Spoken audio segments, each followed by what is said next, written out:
आपण पाहताय महाधुरळा.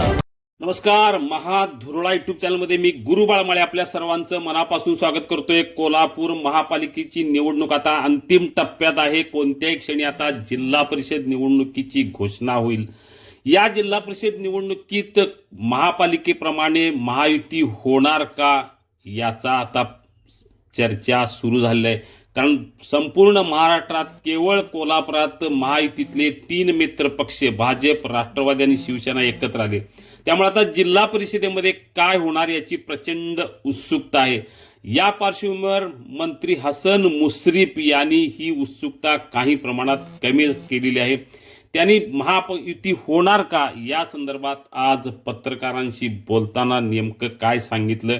कारण महायुती महापालिकेत झाल्यामुळं जिल्हा परिषद आणि पंचायत समितीमध्ये हाच मुद्दा पुढे जाईल का कोल्हापूर जिल्ह्यात याची उत्सुकता असल्याच्या पार्श्वभूमीवर मंत्री हसन मुश्रीफ म्हणाले की कोल्हापूर महापालिकेत शक्य झाले कारण तेथे 4 वॉर्ड होते. आता मात्र जिल्हा परिषदेमध्ये ते अशक्य आहे कारण जिल्हा परिषद हा वॉर्ड नाही, एक संपूर्ण मतदारसंघ आहे.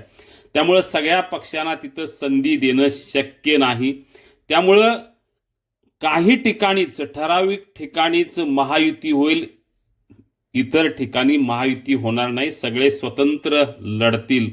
पण निकाल लागल्यानंतर महायुतीच होईल आणि महायुतीचाच जिल्हा परिषदेचा अध्यक्ष होईल. हे सांगताना त्यांनी आणखीन एक मुद्दा महत्त्वाचा सांगितला, तो म्हणजे जिल्हा परिषदेमध्ये 1 नंबर भाऊ हा राष्ट्रवादी असेल. कोल्हापूर महापालिकेत 1 नंबरचा भाऊ म्हणून भाजपनं सर्वाधिक जागा घेतल्या. त्यामुळे आता जिल्हा परिषदेत 1 नंबरचा भाऊ राष्ट्रवादी असेल आणि जिल्हा परिषदेचा अध्यक्ष हा राष्ट्रवादीचाच होईल असंही त्यांनी स्पष्ट केलेलं आहे. यामुळे आता महापालिकेपाठोपाठ जिल्हा परिषदेत सर्वत्र महायुती होणार नाही. राष्ट्रवादी हाच मोठा भाऊ असेल आणि निवडणुकीनंतर जिल्हा परिषदेचा अध्यक्ष हा राष्ट्रवादीचाच होईल. या 3ही घोषणा मंत्री हसन मुश्रीफ यांनी केलेल्या आहेत. त्यामुळे आता 2-3 दिवसानंतर महापालिका निवडणूक झाल्यानंतर जिल्हा परिषदेच्या हालचालींना वेग येईल.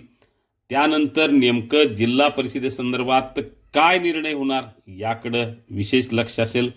मंत्री मुश्रीफ यांच्या भूमिकेला आता शिवसेना काय उत्तर देणार, भाजप काय उत्तर देणार.